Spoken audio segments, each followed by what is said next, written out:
Welcome back, true believers. It's time for pick of the week from last week. I guess I should start using top of the stack.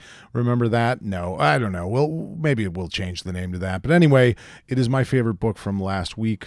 Not this week, not the September 17th, but last week, last Wednesday, this book came out. And I was actually kind of surprised that this ended up being my pick. Powers 25 #1 from Brian Michael Bendis and Michael Avon Oeming. If you've been reading comics for a while, you'll probably remember how big Powers was back in the day. I was a huge Powers fan back then in the early 2000s.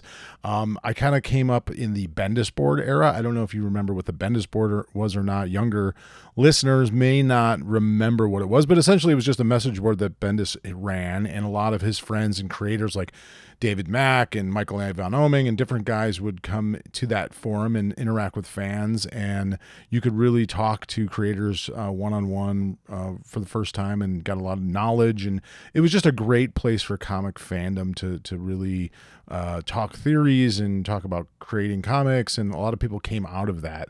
And there were meetups, and it was really great. It was a really great hub for comics fandom, and I started really early on at that time with Bendis, with the Jinx World stuff, being part of that board and getting into Powers, and I loved the series early on. But like a lot of folks, I kind of fell off once Bendis kind of got busy with Marvel, and most of his time was taken up writing stories and kind of directing Marvel's big event packages that were going on at that time. And I haven't checked in on Powers in quite a bit. I kind of fell off, I think, after like volume 3 sort of thing. But I decided to come back to it with this issue. I was interested to see where the story was, and having Bendis and Oeming kind of go back to it.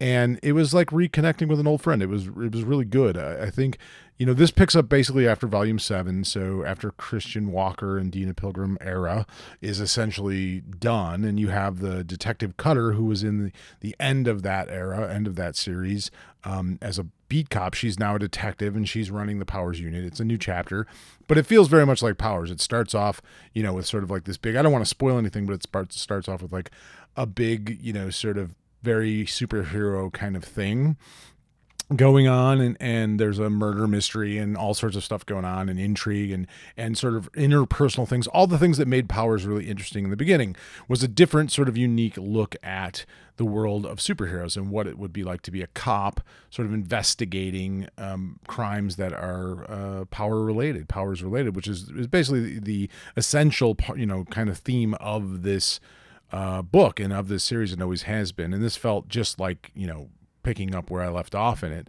And honestly, one of the things that surprised me, or not surprised me, but that I really delighted me about this issue specifically was Oeming's artwork. He's always been good. I've always enjoyed his work, but I think honestly this is some of his best stuff. It's sort of an evolution in the style, his style. It's unique still and bold, and it looks very much like Oeming, but it feels, I don't know, more dynamic. It feels a little freer, a little bolder maybe than what he previously did, or at least what I've seen from him in years ago. But I think it was really great. And yeah, Bendis's text, his dialogue sometimes can be a bit verbose for my liking, but I don't mind it here because the characters are interesting. He writes great characters. He writes great back and forth dialogue between characters in his world, and he always makes it sort of interesting. The setup is very intriguing. It really pulled me back into the universe. So yeah, I'm kind of back on the Powers train.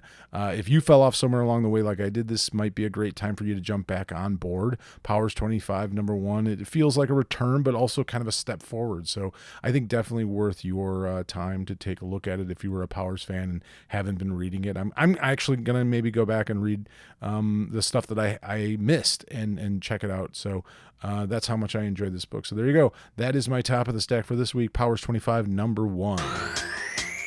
Comics.